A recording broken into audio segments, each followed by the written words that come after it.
Pete Rowley. Wow. Hey, Pete. Morning, Keith. Morning. Morning. Morning, Keith. How are you? Morning, everybody. Doing well. How about you? Good, thank you. Getting rid of the snow. Trying. I'm breathing hard on it. Do whatever you have to. You got.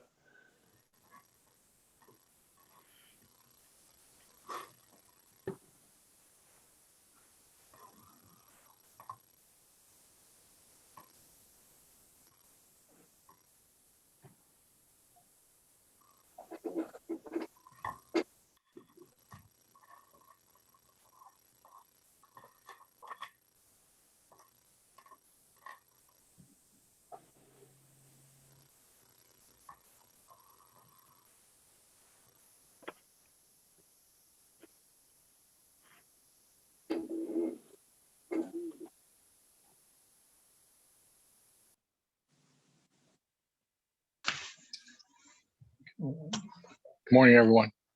Morning. Hello. Morning. Hi, everyone.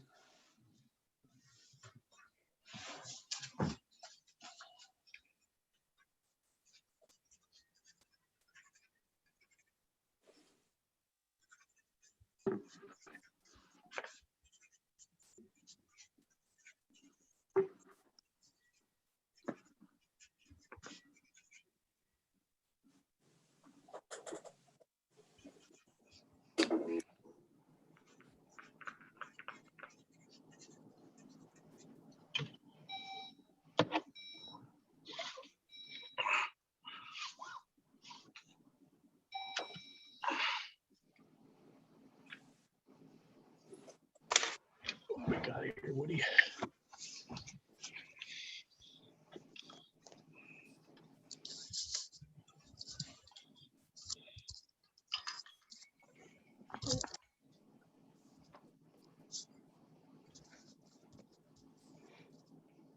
Sweet spot there, Woody.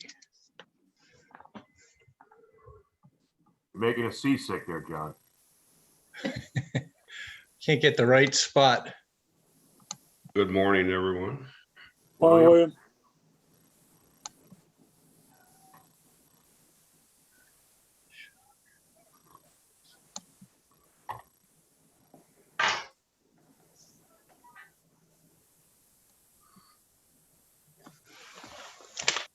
Alyssa, we need to blow that up a little bit.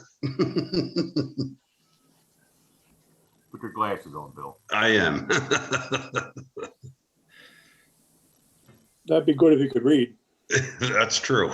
See spot run.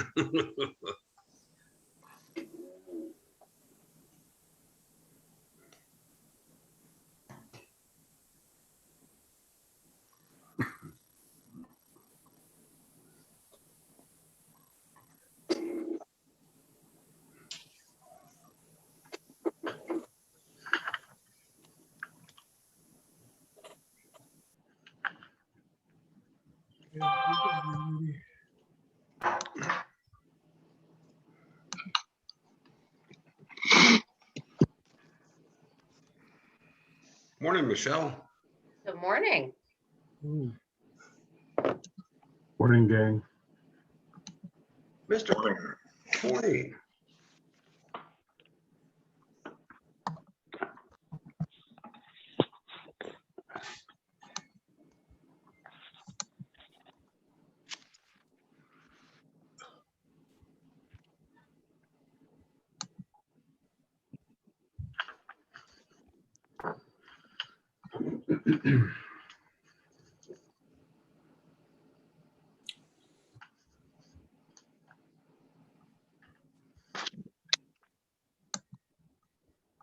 Morning, Counselor.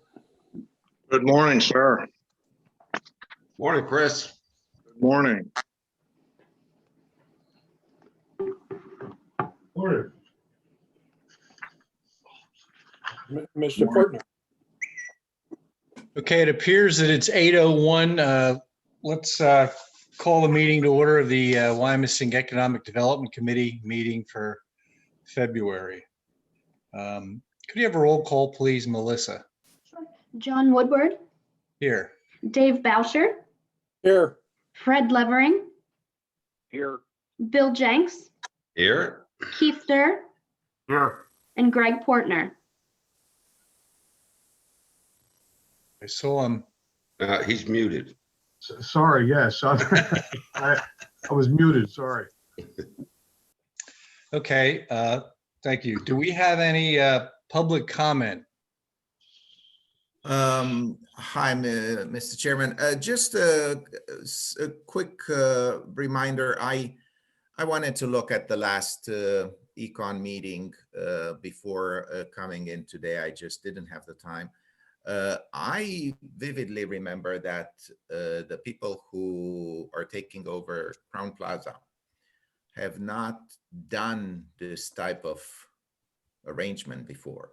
And it was said at the council meeting that indeed, I think at the council that indeed they did, but they as far as I remember, again, with a pinch of salt, they said they've never done this combination hotel with controlled rent thingy. So I just wanted to bring that to your attention. I'm going to look at the video and see, but I'm pretty sure that's what they said. So please look again at it. I have doubts about this personally, but I'm not the one deciding. So that's all for me. Have a nice day. John, I do have one thing, maybe Michelle, John, I could not make the last meeting, my apologies, and no, I did not look at the recording, and I don't want to waste any time. So whether this question is as a member of the public or a member of the committee, when we first met with the group that proposed the stuff over at the Crown Plaza, I had asked a question about oversight on their daycare and stuff like that. Did we ever get a response to what licensing body oversees that operation? We did, Greg. Eric's on the call. There was supplemental information that was included in the second presentation they gave at the last meeting. And Eric, I don't know if you want to answer that directly since you're here. And Or... I can go back and look. I don't want to waste the committee's time on that if they responded, and that's fine. Yeah, Michelle's correct. I don't want to misquote it because I don't have it right in front of me. But if you look in the resubmission we made, we added the answer to that question in some of the materials. I'll go back and look. Thank you. That's all I want to say. That's No fine. problem. Thank you. Thank you. Any other comments before we get to the agenda? Okay, Michelle, would you like to introduce Peter Rowley from Train? I'd be happy to. I was working with Peter back in the fall. He purchased 1007 Hill Avenue, which is a new address that we added to the system. You probably all know that building as the vacant for quite some time brick building at the back northwest corner of the Wyomissing Square property against the train tracks. He bought it, he put 4 tenants into it, and I invited him to this meeting to discuss what he did, why he did it, because I thought you would all be interested in hearing that story. So with that, Pete, take it away. Thanks, Michelle. Good morning, everyone. I know many of you here on the committee. I do appreciate you having me here today. Most of you know me as a commercial lender for Tompkins Vist, either in your own businesses or also as the lender for the borough. So I do appreciate you taking the time. Many of you may not know, I also own a small performance training facility called Burke's Elite Training. It trains many of our county's not only elite athletes, but teams. We also have a significant portion of rehabilitative services following, ACL tears, after, post-surgery, after physical therapy, and a transition back to the field as well. We specifically only train athletes. We are a niche, personal training, team training, group training outfit. And we have a staff of 12. We're currently in a 12,000 square foot facility in Sinking Spring. And we are moving over to this new facility, which is why Michelle brought me in here today. We did purchase the old knitting mill at 1007 Hill Ave in September. And it was in need of some love, some TLC. We partnered with Berkey Construction and Eric Berkey to renovate that iconic old knitting mill. The very cool part about this building, for those of you who are familiar, there is a train terminal in the back. So we were actually able to purchase the building with a train terminal. That's where the raw materials came in for the knitting mills, and then they dumped them into the salt bins below. So right now we have not touched the terminal portion of the building. We're going to keep that intact, especially with Mr. Weidenhammer's push to get some train from here to Philadelphia and back. We are going to hold on to that terminal and see if that is of use for the borough in the future. We do have about 11,000 square feet that we divided up amongst 4 tenants. Some of those you'll know very well, some of those not so well. First and foremost, we brought Chris Kegg in from I Am Able Foundation, and Chris formerly owned Core Fitness.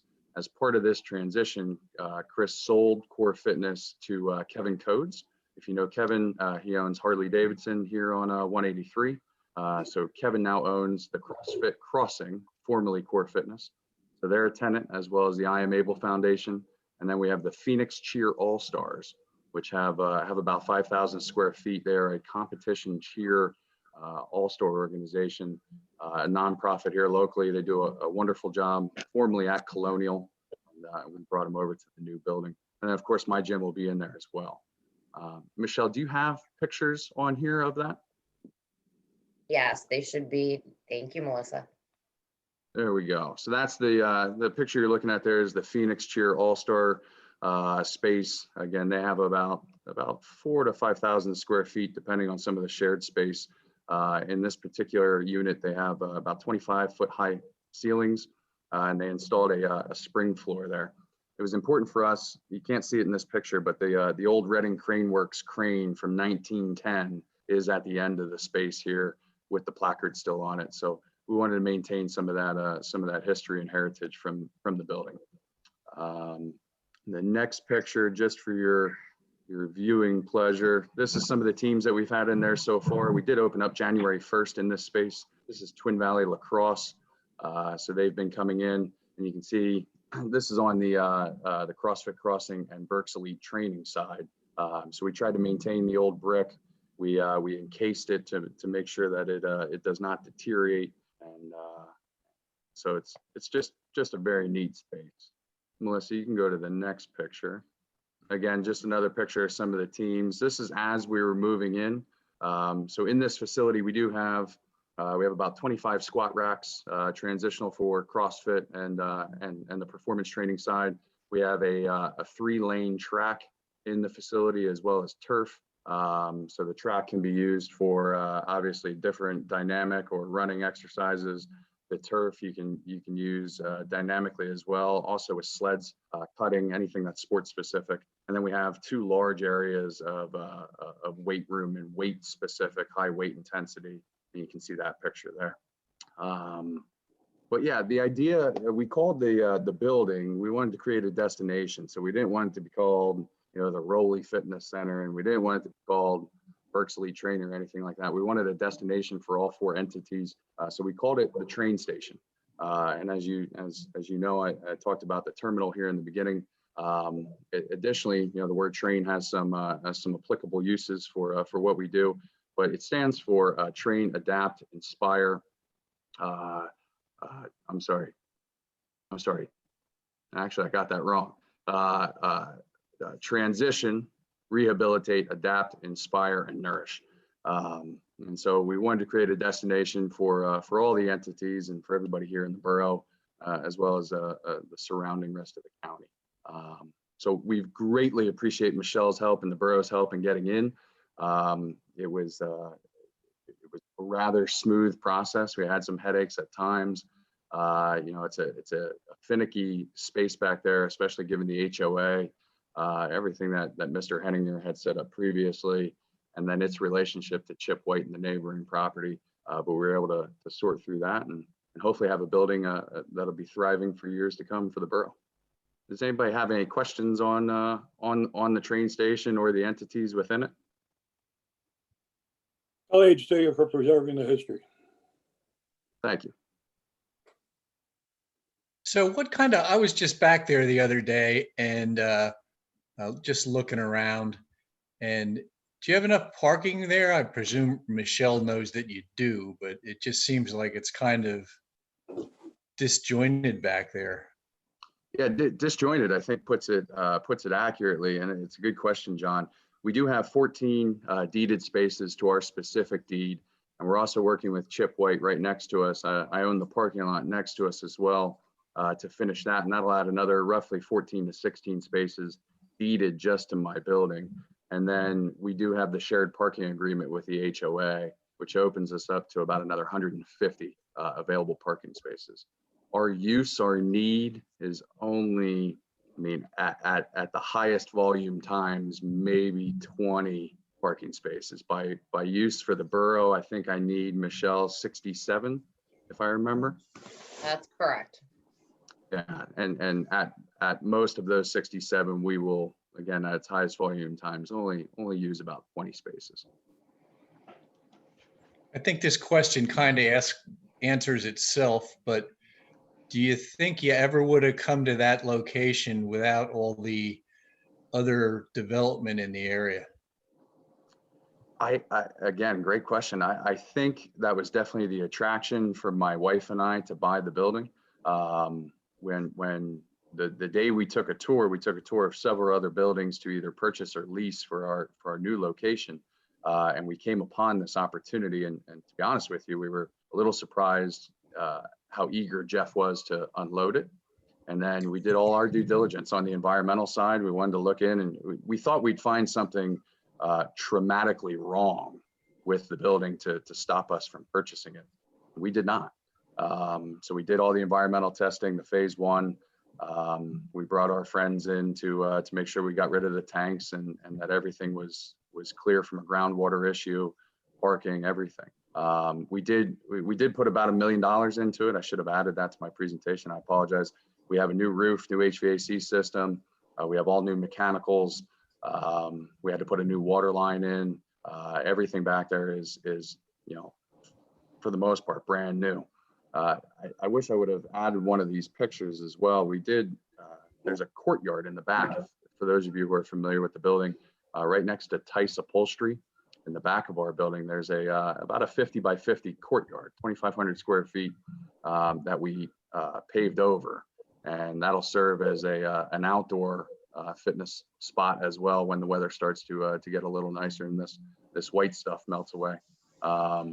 So your question, John, about making the acquisition without all the other development, I would say we would not have. It would not have been as attractive to us to throw $1 million into this particular project. As it sits, not that you're all that concerned with the financial aspect, but the building appraised for over $2 million, and we're into it for about 1.3 total. So we were very, very fortunate. Sounds like a sale is imminent.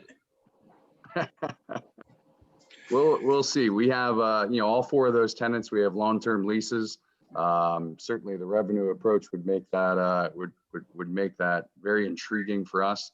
But we do want to own and occupy. We do want to stay in the facility, and we want to see what could possibly come from a possible relationship with the train, the actual terminal itself, and the future for what Reading and the service to Philadelphia looks like.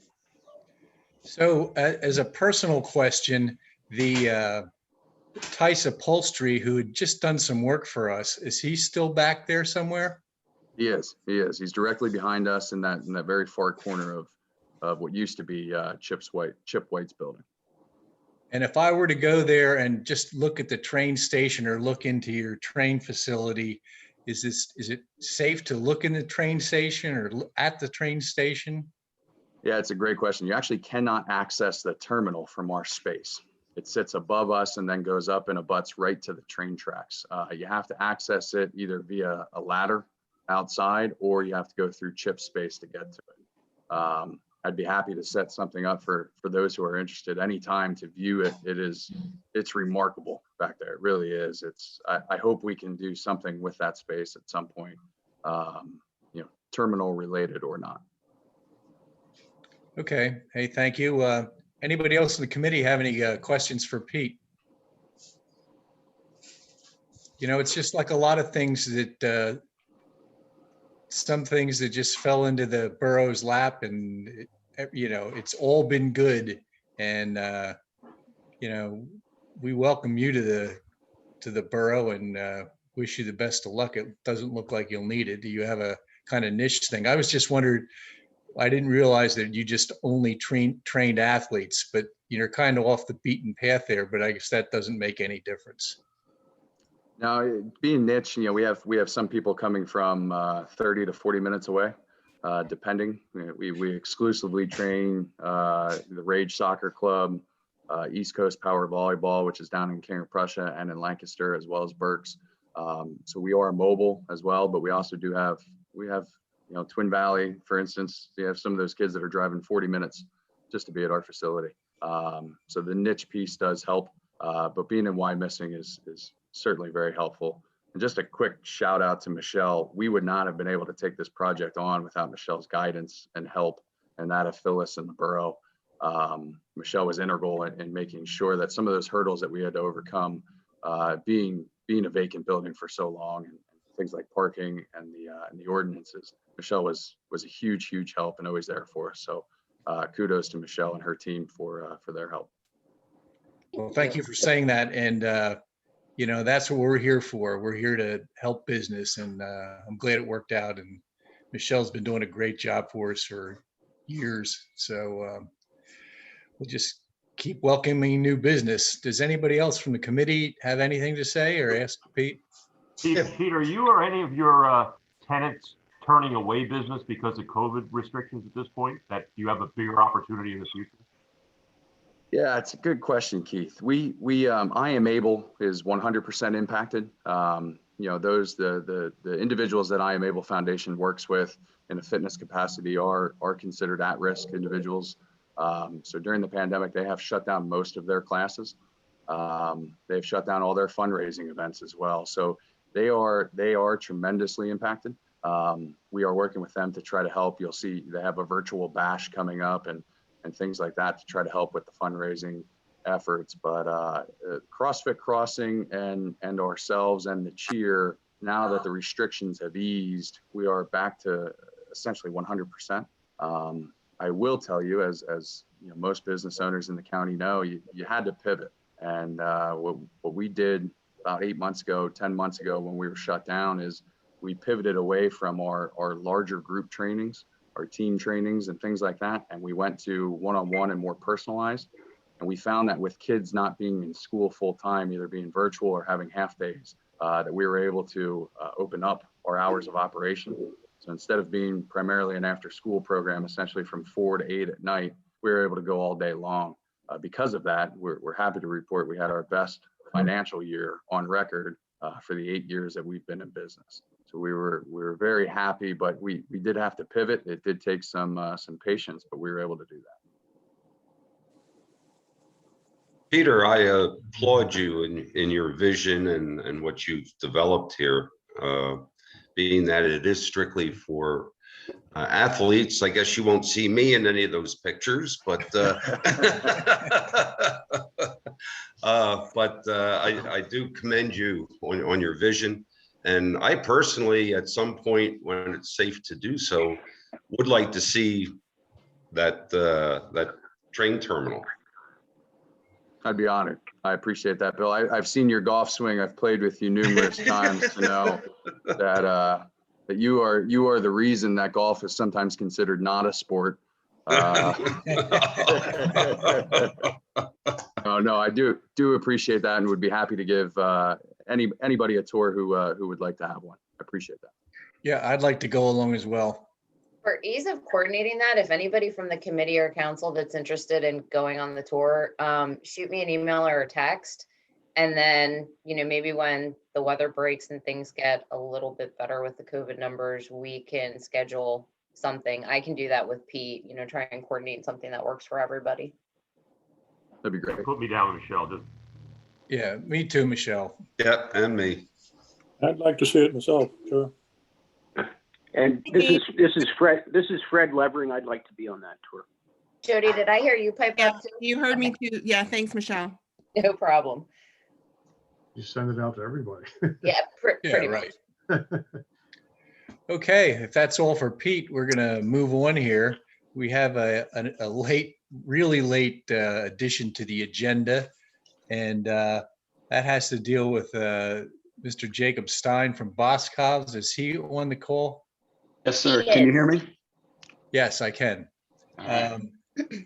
How about Michelle and I talked briefly yesterday afternoon, and you can take this one away too, Michelle. So I was gonna, under miscellaneous, give the committee an update, excuse me, on two meetings that Jim McCarthy and I had with Mike Gavin, the attorney for the Berkshire Mall, within the past week. Very high level view is Mr. Gavin presented what I'm going to call a sketch plan for Jim, Chris, and I to review that showed the development of 4 pad sites on the State Hill Road side of the property.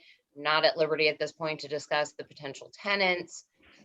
We worked through on both of those meetings, some of the potential zoning or land development issues that we foresaw, traffic, things like that.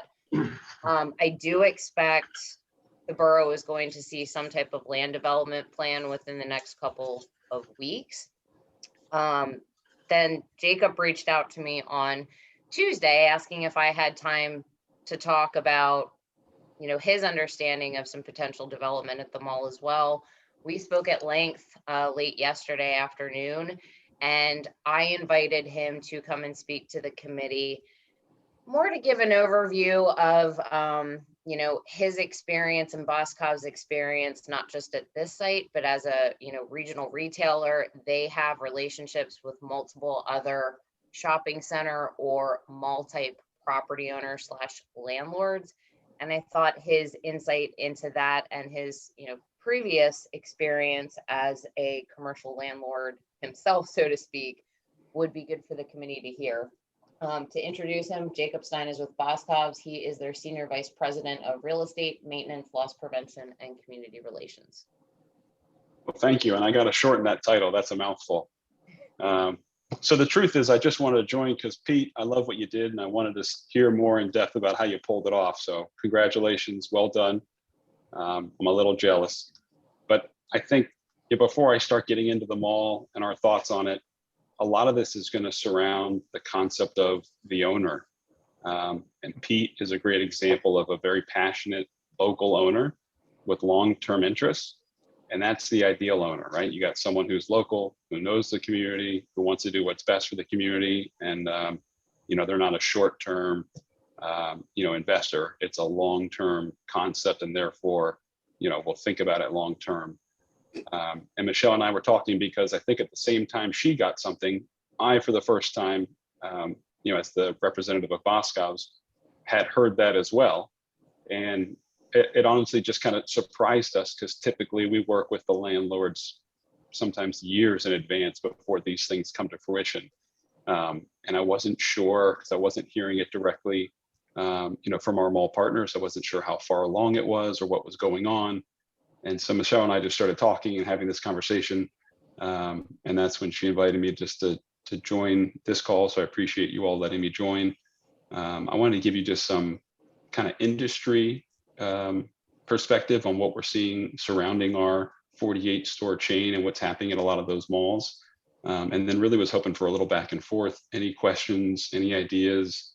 I'd be more than happy to answer anything. But I think I'd start with just kind of the industry itself. Obviously, enclosed malls have been a slowly declining sector.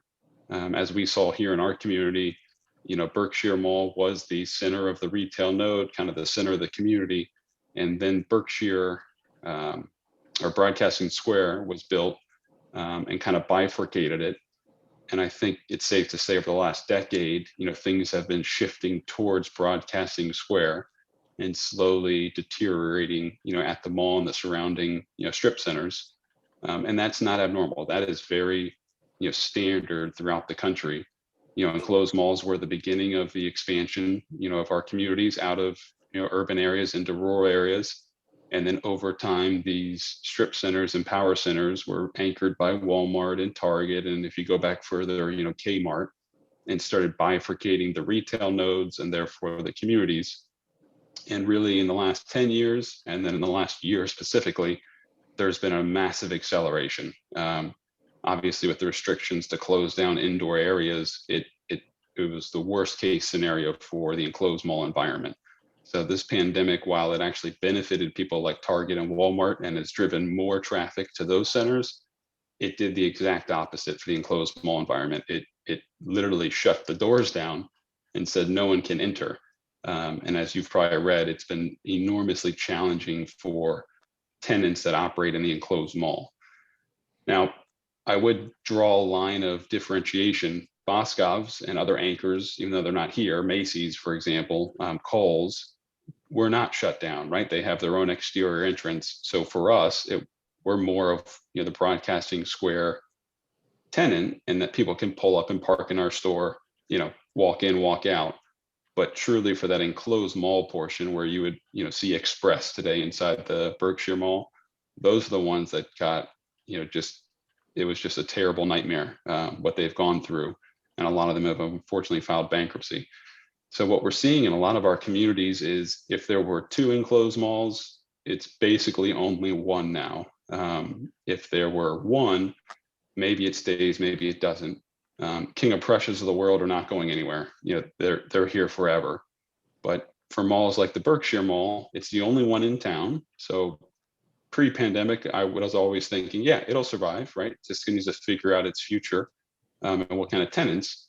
Now with the pandemic, it's hard to say. Even though it's the only mall in this community, it's hard to say if there's enough demand. But that being said, if you have a long-term owner, they'll think about repurposing the asset in its entirety from an entire, property parcel perspective, and figuring out what to do. And typically I would never get engaged in a call like this. I would leave it to the landlord to do it. But because I live here in Wyomissing, Jim Boscov lives here in Wyomissing, and this is our hometown. And we were talking and she asked us to join. I said, okay, it's a little awkward for an anchor tenant to be involved in the conversations between a landlord and the town, but I'd be more than happy to speak. So as it came to light about the 4 out parcels along State Hill Road, our immediate reaction was, we never want to be the person to stop progress, so long as that progress is what's in the best long-term interest of the property.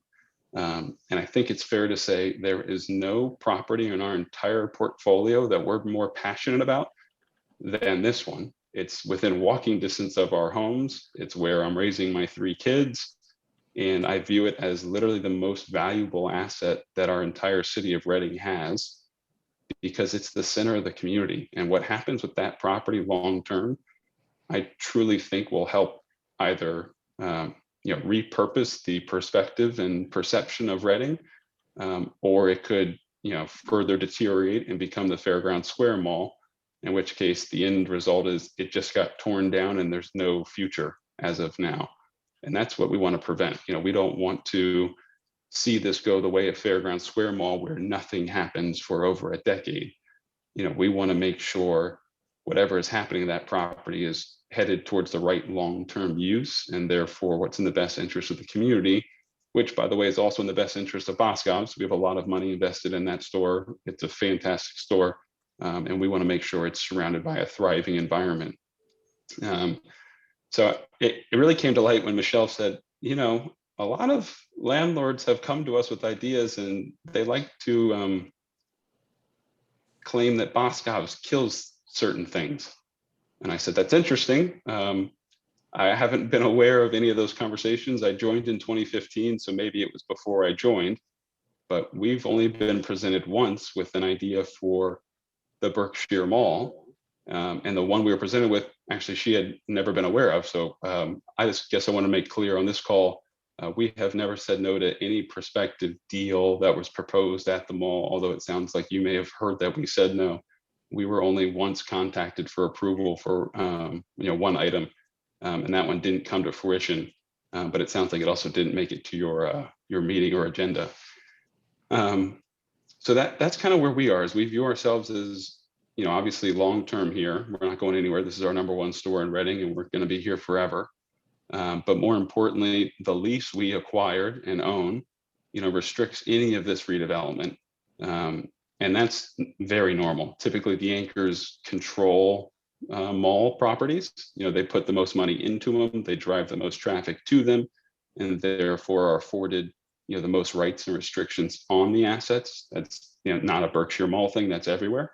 And when mall owners want to do some redevelopment or some out parcel development, they always come to us to work with us to figure out how to make sure it doesn't negatively impact us, and if we approve it. So that's a very normal back and forth. And when I was made aware of these on Friday, it really just became apparent to me that we need to make sure we're on the same page with this committee, because I believe our interests are aligned, and want to make sure we're both, speaking and talking. Never want to do anything that would be against, what you want, but truly wanted to explain that we're thinking about this long term and how this could have, hopefully, a fantastic long-term impact on the overall property. But what we'd be very concerned with is if this actually does the opposite, and if you do this and then it prevents a future redevelopment or a successful long-term redevelopment, then we want nothing to do with it. So I won't speak about the specific names they put on there, but one of the prospective uses, has a food component. And so my immediate thought from the industry side of it is, I know that tenant, and I know that they would want an exclusivity over the entire property so that they have no competition. In which case I would say, absolutely not. Food is the #1 driver of traffic, right? It requires a weekly, if not bi-weekly trip. If you can get an unbelievable food destination at this site, Wegmans, Costco, Whole Foods, Trader Joe's, you pick any of your names, it would be a transformative situation. But if you approve this small out parcel that restricts any of those future ideas, we need to stop it right now. And so that's Boscov's perspective. We want what's in the long-term interest of this property. Those are some of the reasons why we might say, unless there's no exclusivity, or unless there's some way somehow you make sure they have no other controls, otherwise we have no interest in allowing this, because we think it would kill the long-term perspectives of this property as a much bigger part of the community. So those are some of the things we go through, from my side with the landlords. It's not always relayed that way to local authorities. So I'd be more than happy to join these whenever I have any communication.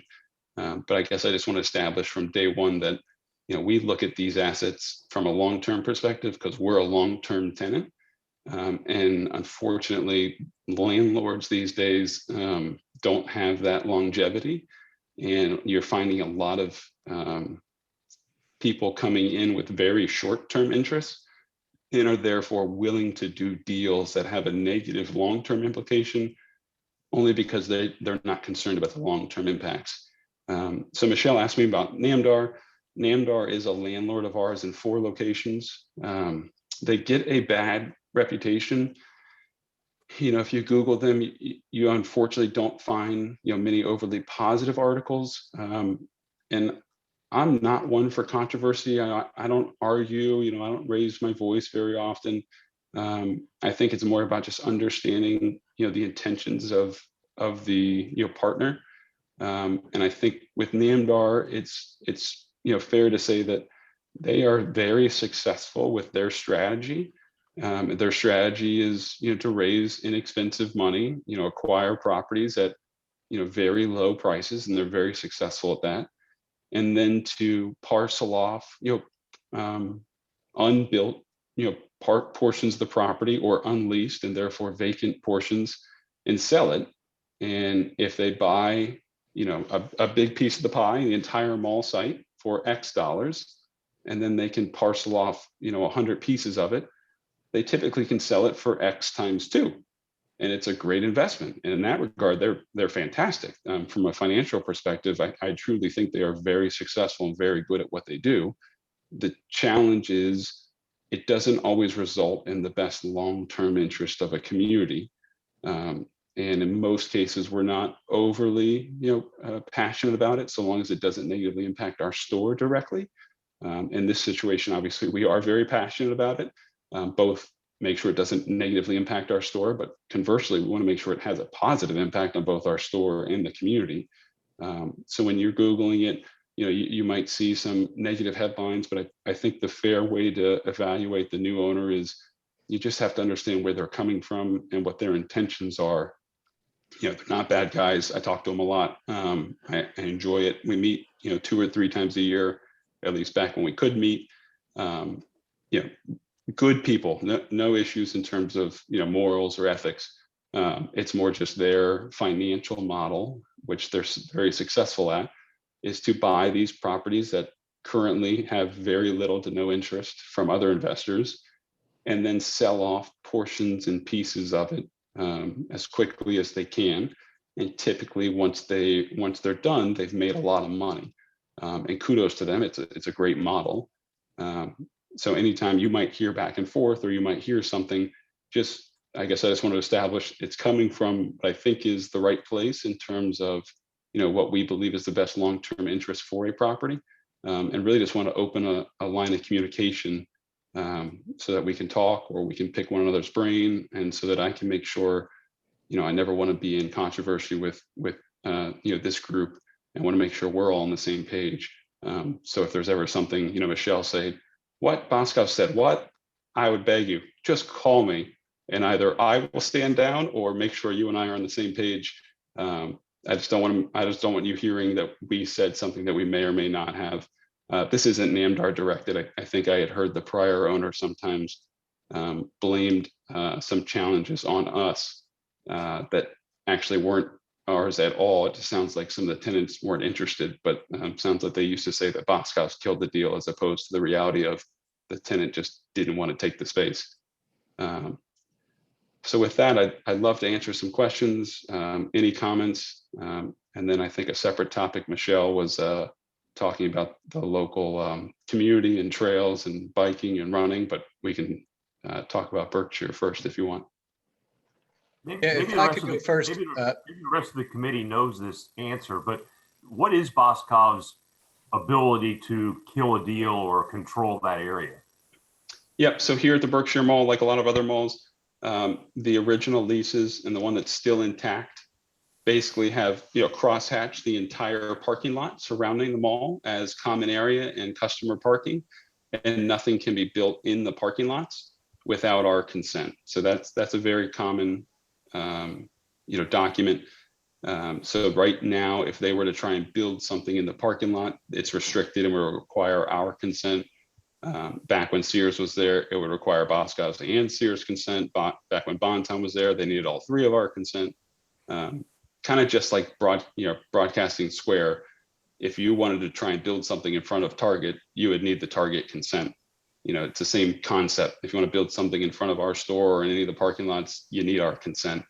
So that's how that works. And then we have a back and forth dialogue with the landlord to figure out, visibility, positioning, roadways, access, all kinds of stuff. So that's typically how it happens. In this scenario, we got a call from an unrelated third party who supposedly had interest in developing it. So I haven't talked to NAMDAR about it. This just happened. And that's when I called Michelle to figure out, has this person communicated with the township? Are they just kind of blowing smoke, or are they serious? I was just trying to get a feel for how realistic that conversation was. Wasn't there some discussion that this new mall owner was going to try to break it off and subdivide the area at one point? So I've heard similar things, but all indirectly. So I just want to make it clear. I don't know. They haven't shown me or discussed with us yet, which typically from our perspective means this is a very, very distant conversation that probably isn't happening, because the first person a landlord usually contacts is us. They want to say, hey, would you ever go for this if we wanted to go this route? So I don't know for sure, but I've heard rumors of parceling off Sears and all of its parking lots and selling it to someone. This person that called me was talking about buying all the parking lot space in front of our store facing State Hill Road.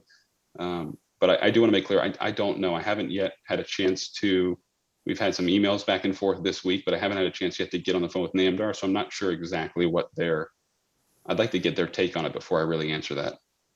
Keith, that was presented as one of the potential options to Chris, Jim, John, and I when we met with Mike Gavin back in September. Okay. So I wasn't aware of that, but it sounds like that's one of their ideas. Yeah, we met with the meeting Michelle refers to is with NAMDAR, and you're right. You Google NAMDAR and it's all bad stuff, but their representative there painted the picture you paint, that they're trying to improve their property. And the take I got out of it was that I think their main priority was get somebody in the Sears building or the Sears space, because if you fill in all these gaps around the anchor stores, sometimes it prevents you from doing what you could be doing at the anchor stores. Is that a fair assessment, you think? Yeah, I was trying to think of a good analogy for this call. And I think the best one I came up with is if you're looking to, buy a residential plot of land that has an old home on it, but it's no longer, the layout, the configuration that you want, and it needs to be modernized. It would be like putting in the driveway and hardscaping and, permanent structures as part of landscaping before you figure out what to do with the home. Yeah. Which no one would ever do. They would figure out first what to do with the home, and then where does the driveway go? Where's the fire pit? So one of the challenges when NAMDAR deals with, and this is what they deal with every day, is how do they monetize their investments as quickly as possible without negatively impacting the rest of the property? And that's where anchors get involved as well, because they'd say, hey, no way are we going to allow you to do this, because all you're going to do is bury the mall. Then it becomes worthless. It's now locked in, and there's no creative adaptive use for it, because you've restricted access, you've restricted whatever it might be. So I think your understanding is 100% right, and the challenge they're trying to navigate, and where we sometimes get very involved, is if we say, hey, this is just a short-term play to get some money out, but you're killing the property, we won't approve this. And so that's where we have typically the most exciting back and forth conversations, is when we're truly at odds about how this could have a long-term implication on the property. And that is, at this point, the first thing that jumped out to me. We as a community, we as Boscovs need to make sure that what they're supposedly pitching right now doesn't do exactly what we said, which is, as opposed to addressing the primary issue, it would just lock it in and further constrain what flexibility it has.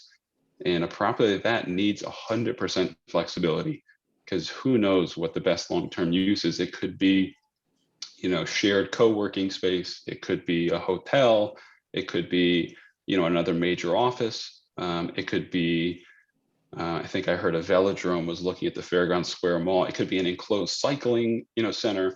I don't know what it could be. It could be Wegmans, it could be Costco, but all I do know is it's the most critical crown jewel of this community.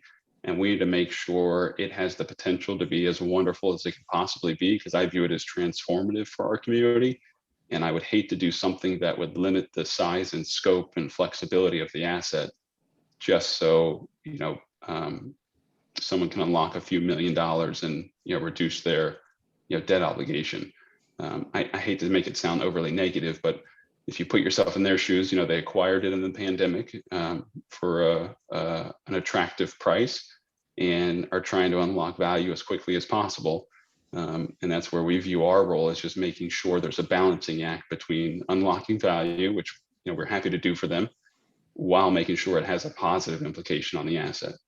So that's the back and forth rub we have with our landlords. So if NAMDAR wants to, and I'd rather have you address it than Michelle, because I only found out about it a week or two ago. But if NAMDAR wanted to put 4 pad sites along State Hill Road, don't you think their first step should have been to talk to Boscov's? Yes.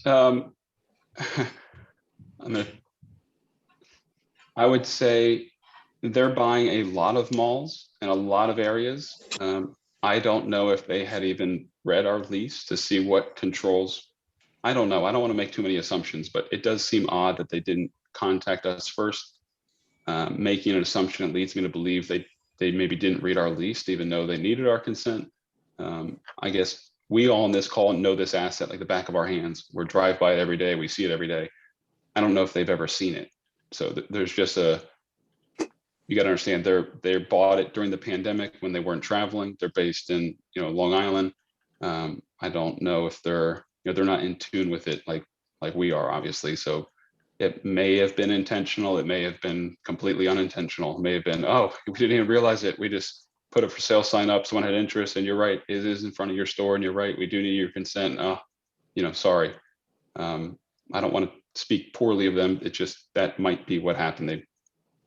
They might not even read the lease. You're saying you do support the 4 pad sites? Not today. No, I mean, 2 of them are in what is our #1 parking lot space. So it would definitely transition where people park, and that lower level of our store, is the #1 in terms of performance. And so all of a sudden, if you force people to go to the sides of our store, and then you're not getting people on the lower level, that would just kill our lower level in terms of our performance. And so one of the challenges we have is getting people up and down escalators is hard.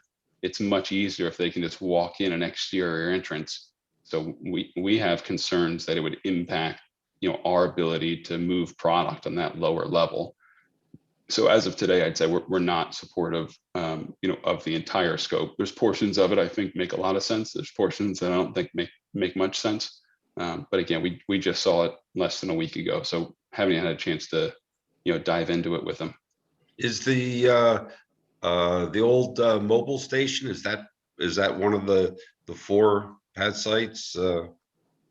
Yep, that is. It appears they're still looking to do, a gas station operation out of that building. And sorry, that closed before I moved here, so I'm not sure who it was before, but yes.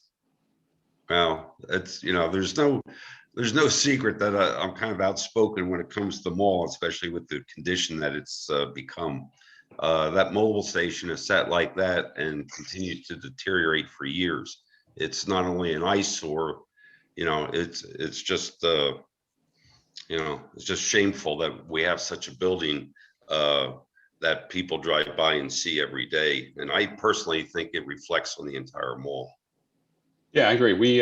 It's actually funny, when Allied owned the mall, we know the representatives of Sheetz, because over in Exeter, where we have our headquarters in the Reading Mall, Sheetz came in to the adjacent Bolorama. So we got to know the Sheetz operators very well. There were some overlapping issues we had. And so I introduced Sheetz to Allied and said, hey, Sheetz asked if I could introduce them to the owner, because they have a lot of interest in that, that old mobile site. And that was about 4 years ago. Obviously that never came to fruition, but I agree with you that is, I drive by it all the time and I say, I can't believe this thing's still sitting here empty. It's unbelievable. It's a shame. Uh, My other question, just real quick, would be, I look at places or retail areas such as across from King of Prussia Mall, or I believe it's called the Belmont off of Fruitville Pike. Yep. And 30. Do you foresee the Berkshire Mall property becoming that type of design? So I did prior to the pandemic. Unfortunately, I think the truth is there's a lot of retail space, a lot of which is vacant right now up and down our corridor. And I don't see enough demand from the retail industry to pull off that type of redevelopment. Now there's another nearby one in Lancaster, the Wegmans anchored shopping center that has some office space. I would view this much more like that. If anyone here is familiar with the former Granite Run Mall that was torn down in Media, PA, I view that as, a perfect example. They tore down the enclosed mall. As part of that redevelopment, there's a medical component. There's 2 residential towers. They had Frank Cinnabol, which was unfortunately, but now bankrupt, a movie theater / bowling alley. And then they had some retail. They have I think it's a PetSmart, TJ Maxx, and Michael's. So I would view the future of this asset as multi-use. It needs any number of various uses. I don't think any property, especially not one in Reading, can support 100% of retail. So while I would love to see, Shamrock, Dick's Sporting Goods, and the other lineup of tenants at Belmont, come here, unfortunately, there's just too many. Right across the street, the former H.H. Gregg is vacant. There's an inexpensive, cheap deal for a tenant to go there. To do new ground up construction is very expensive, and you need very high rents to support it. I just don't see it happening right now from the retail universe. But that doesn't mean it's not there from a residential tower perspective, from a hotel operator, from some type of sporting events, entertainment center, with a combination of some new retail. I just think it's going to be a limited component of it. Thank you. Absolutely. I want to, excuse me, quickly add to what Jacob said. After Jacob and I talked yesterday, I talked to Chris last night, just to give him a heads up. Jacob was going to be on the call. And I did mention to Jacob, at the end of the day, if the mall comes in with a land development plan that complies with our ordinance, regardless of Boscov's lease and what it says regarding the parking area, we can't deny that plan. That parking issue is between the tenant and the landlord. We have no control over that. And Boscov's can't stop the borough from approving a plan the owner submits. Those are contractual agreements between the tenant and the landlord, not the borough and the tenant. So again, I wanted Jacob to, speak to you so you can hear from his mouth directly, his experience, his thoughts, Boscov's experience, Boscov's thoughts as to the property as a whole and potential redevelopment. But at the end of the day, if we receive land development plans and they comply with our ordinance, we have no choice but to move forward with them.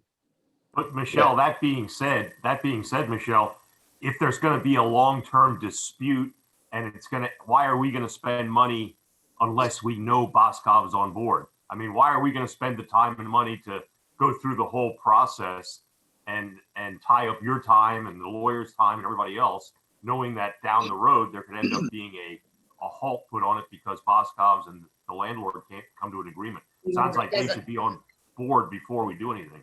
Under the municipality's planning code, we don't have a choice. We have a time clock that starts the moment they submit land development plans that we have to start reviewing and either approving or denying.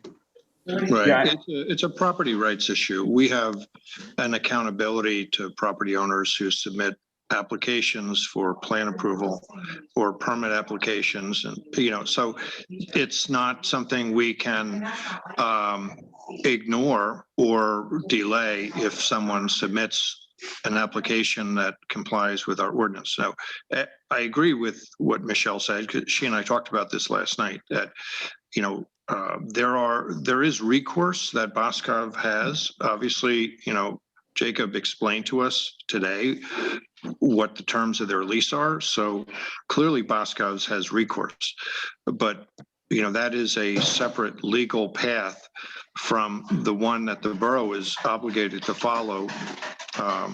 So anyway, just in response to what you're saying, Keith, we don't have an option of not approving something that complies with our ordinances. Yeah, I get that, Chris. I'm not sure why the landlord would want to even go forward unless they know they're going to have a clear path of approval, not just from us, but from them as well.